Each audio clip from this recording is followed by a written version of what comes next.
Hey guys, it's Erlyn here and welcome back to my channel. So I'm just starting off where I left off last video. So today is Thursday and I've got my appointment at the hospital. Today is the day that we'll be booking an elective cesarean for me, and I think in this video I will go through after my appointment why I've decided to go elective. So yeah, anyway, I'll drive to my appointment and I will speak to you later. Okay, so I just got to the antenatal place to have my appointment. Yeah, I've got about 10 minutes, so I will quickly go through stuff that I've been feeling at 36 weeks. At 36 weeks at the moment, I'm feeling really fine, and then at about like 1 or 2 o'clock I start to sort of crash, so I start to feel a little bit sleepy. So most of the time I end up falling asleep on the couch, and I'm feeling a lot of pain sometimes. Not so much like constant pain, but it's more just like if I'm walking quite a lot, I start to feel a lot of pressure down there, like she's just gonna drop out. But other than that, I feel pretty good. I am getting insomnia as well, so I think it's because I've been sleeping at like 1 or 2 o'clock.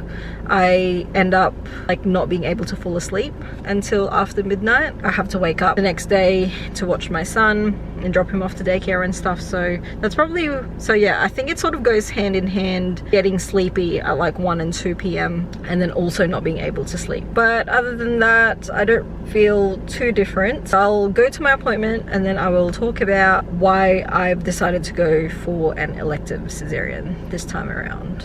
I will talk to you soon. Okay, so I'm back at home from my appointment. The appointment was pretty good. So they got to check my blood pressure like they usually do. They also got to measure my belly to get a rough idea of how big a baby is. And a baby is bang on 36 weeks where they should be.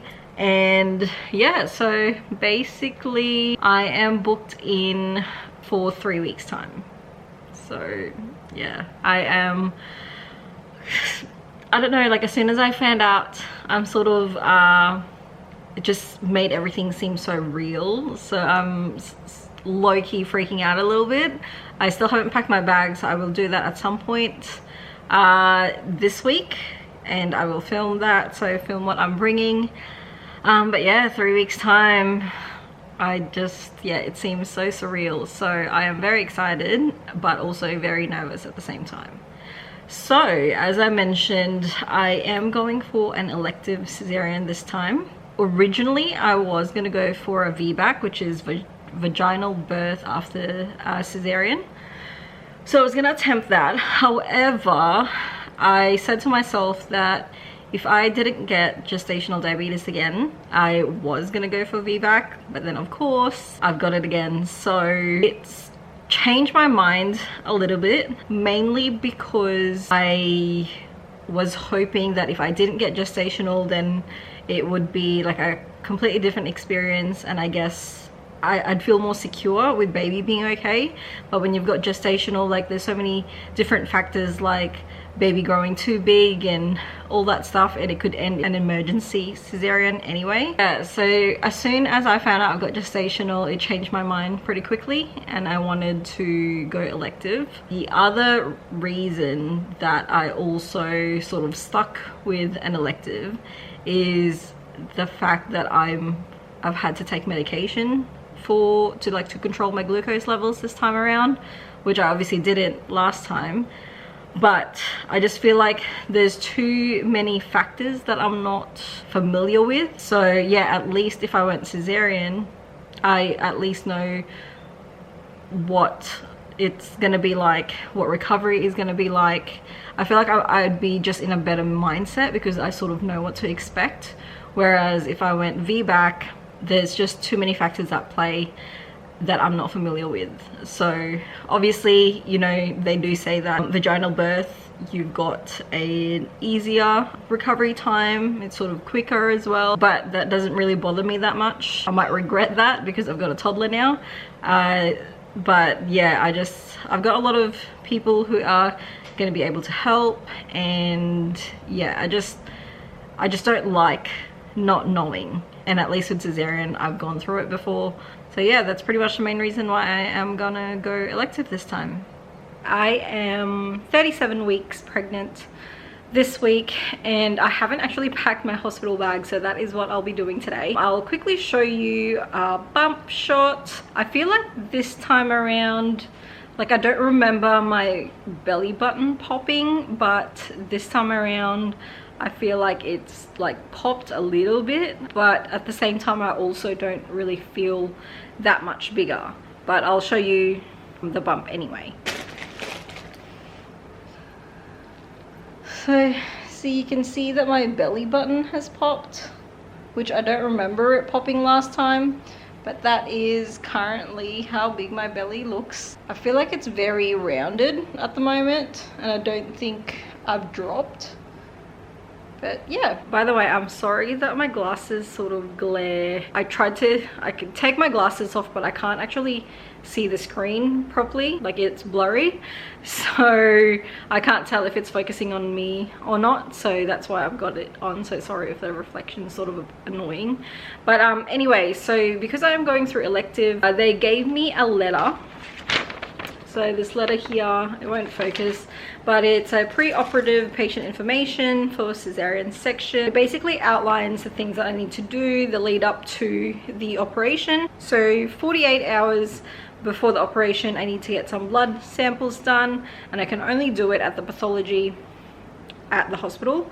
So I have to drive there, get my sample. I think it's just to make sure that they've got my blood and stuff in case things go wrong. Yeah, I guess, I don't know if they'll check my iron levels and stuff, because I did mention that I was low on iron last time, so if that will give them an indication. So they gave me this little like brown bag, and in this bag is this surgical sponge, which I didn't use this last time because it was emergency last time, so I didn't know that I needed to do this.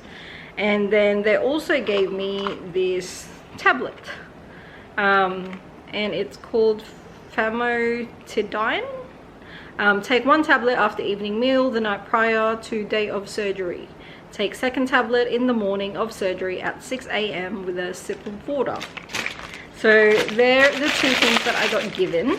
Apparently the tablets is acid reducing, and then the sponge is designed to reduce the pathogens level on the skin that may cause infection.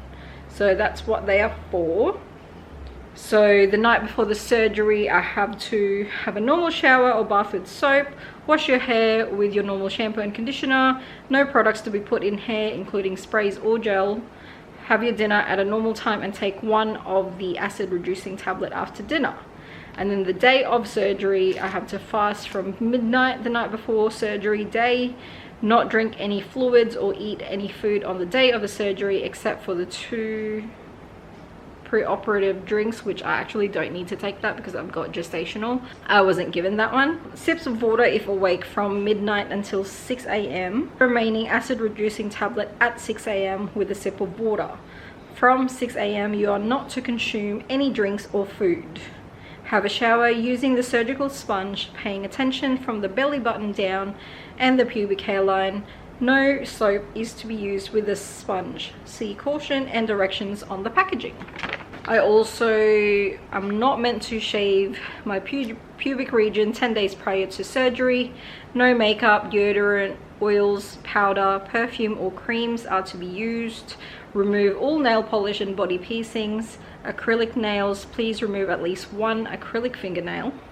I'm not sure why at least 1. Wear comfortable clothing. Bring to the hospital all your antenatal records and Medicare card. Leave your personal luggage and baby clothes in the car. Bring a cloth bag to place your day clothes into after dressing for surgery. So those are the info they've given me. So I have to go in at 7 AM. So that's all of the things I gotta do before 7 AM. And then on the day, my partner, so my husband, will have to wear sneakers or joggers, so closed-in shoes basically, because we will be going into theatre. Once they're in theatre, they'll have to wear the full theatre attire. And just some general info. They said photography or videos of the surgery and staff is not permitted. Photography of the baby once it is born is permitted. theatre and midwifery staff will guide you. You will receive a letter stating an admission time and the theatre time. Staff may contact you the day prior to your surgery to confirm or change admission time if needed be. Elective procedure can at times be impacted by unexpected emergency cases. If mum is required to have general anesthetic, the support person will not be allowed in theatre.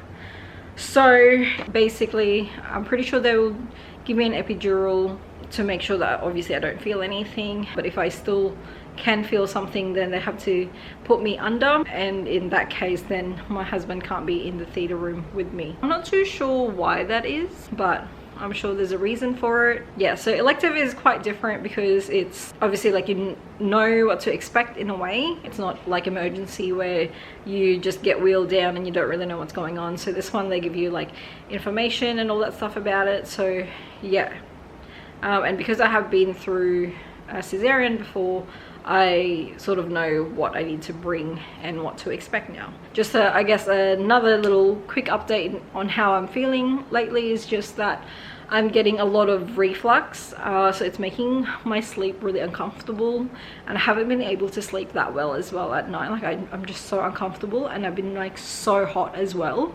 So I don't know why, but yeah, I sometimes wake up, like we've been sleeping with the aircon on, and I still wake up like sweaty, not sweaty, but I just wake up really hot and uncomfortable. And then obviously having to go to the toilet multiple times as well. And yeah, it hasn't been the most comfortable night sleeps that I've had, and I'm finding that yeah, I get really tired during the day as well. So yeah, and then I get out of breath and it's just not fun. And then I don't know if they're like pre-labor contractions, but sometimes I get, they just like, it hurts, like there's so much pressure down there. So I feel like I'm already like dilating, but I don't know. Like we went to IKEA the other day and we got there and I was just like walking for a bit, and then it felt really like sore down there. So I don't know, but I do have an appointment next week. So I'll be 38 weeks at my appointment. So I've got that next week, and then we'll discuss like other stuff there. So yeah, I'm pretty sure that's it. The next couple of videos I'll do sort of like a backtrack, as I mentioned. So I'll do like the gender reveal and that sort of thing. And then yeah, thank you so much for watching, and I will see you next time. Bye.